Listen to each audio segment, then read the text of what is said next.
Shruti Smriti Purananam Alayam Karunalayam Namami Bhagavatpada Shankaram Lokashankaram Shankaram Shankaracharyam Keshavam Badarayanam Sutra Bhashya Kritau Vande Bhagavanto Punah Punaha. The last session we had gone a little further about what is God. And we had defined God as one who is responsible for all those things for which none of us is responsible. But to arrive at that definition, we had tried to understand what is meant by inertia, force, etc. We'll revise a little more on that. We had said that both Shastra and science define inertia in the same way. That's something which, an object which would require an external force to make it move. That is the inert one. That means on its own it cannot move. Now, we found that even force is inert. Let us understand what is force according to science. Force has 3 points. It's a point of application is there, its direction or magnitude. These are not determined by itself. They are determined by any another animate thing which will give this external force the possibility of being used for moving a inert matter. So like the inert body, it does not depend upon something else for its motivation. What? The one which is the supreme or self, which has got the free will and which is animate and it has free will. So that's how we had tried to understand God by introducing this concept of inertia, force, and both these are themselves inert. Therefore, the need for something animate with free will, which alone can enable the inert matter to move. And we had also mentioned that all these five elements, air, fire, either fire and then water or earth, are all inert matter, and yet they have motion. How does that motion come in them? That is where the concept or what we call Devatas are there. Those Devatas are animate free will behind each of these elements which enable them to move. And we'd also discussed that God exists even though unseen.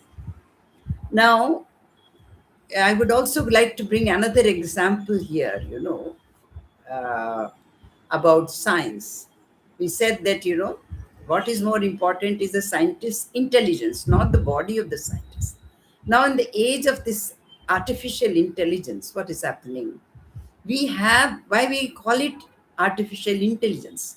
Because even for this artificial intelligence to work, there has to be an intelligent, animate, free will, which will enable the artificial intelligence to work. That is why the word artificial is the adjective artificial is added to intelligence. So therefore, even artificial intelligence is inert because it would require an animate, free will intelligence to move it. Just as the software is created by the intelligent human being, and for using artificial intelligence also, whatever robo you have, that has to be controlled by a human intelligence that is animate. Now, it's an interesting anecdote in the life of Newton. One of his friend who was not a believer, who didn't believe in God, once visited his lab and he found a very nice model of world, a universe, and on his table. So, Newton, Isaac, who created this? He said, no one. What do you mean? How could it come on its own? But you don't believe in God. If for such a small thing you need somebody to create it, then what to talk of this whole universe which is so complex? Can it come on its own? and that, naturally left his friend peeved. So this is why, science will also have to accept, because or is already accepting, then even the scientists accept the need for this free intelligence, free will and intelligence. Now, are there many gods? We had said for each activity there is a devata. There are so many activities. So for each activity, if there are devatas, there will be multiple devatas. But what is wrong with having multiple devatas?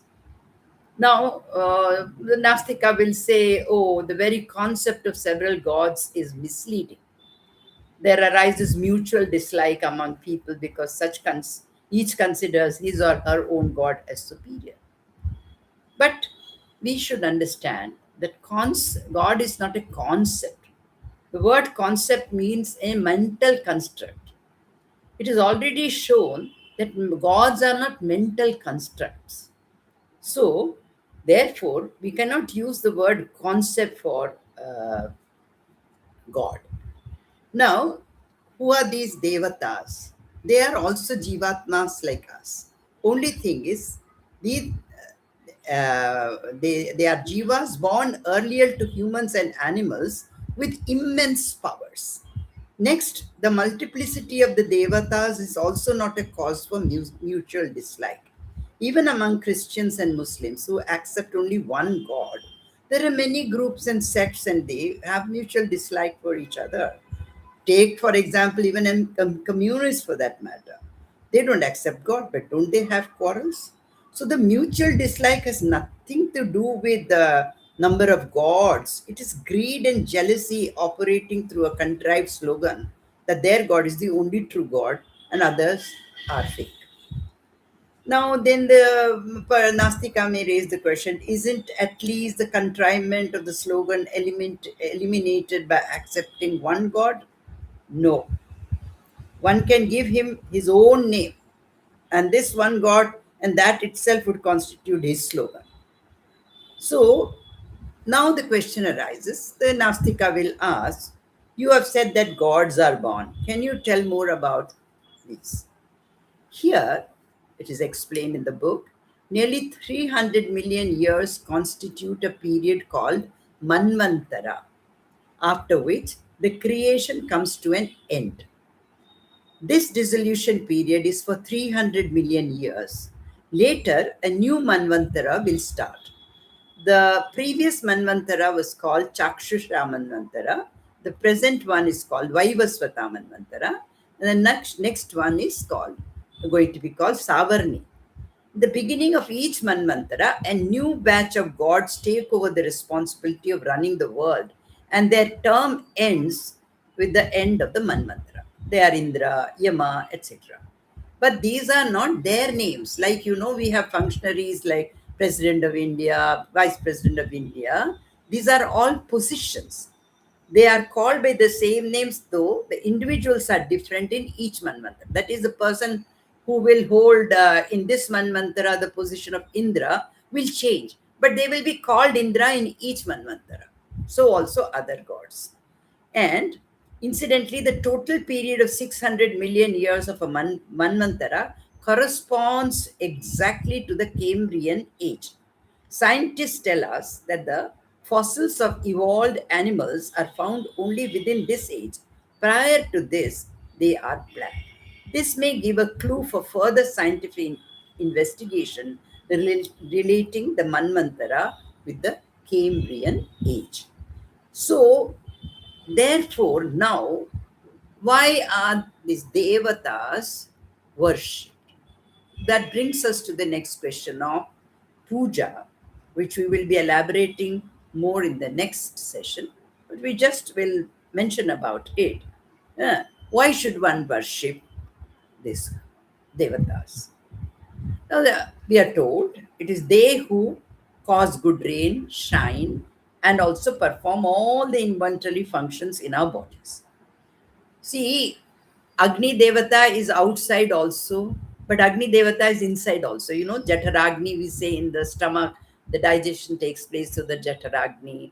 The Surya Devata, sun god, is in our eyes, giving us, enabling us to see.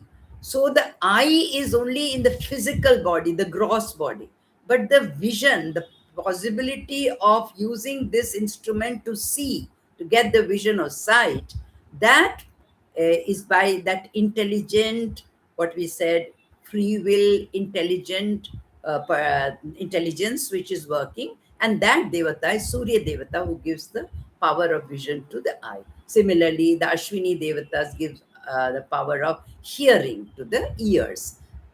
Similarly, for smelling, it is a Prithvi Devata which gives the. That's why, in very many worship, we will see the ways in which we worship the Devatas, these things will come. I just introduce this question of role of puja. We will take it up further in our next session. कायेन वाचा मनसेन्द्रियैर्वा बुद्ध्यात्मना वा प्रकृते स्वभावात् करोमि यद्यत् सकलं परस्मै नारायणायेति समर्पयामि. हरि ओम तत्सत्.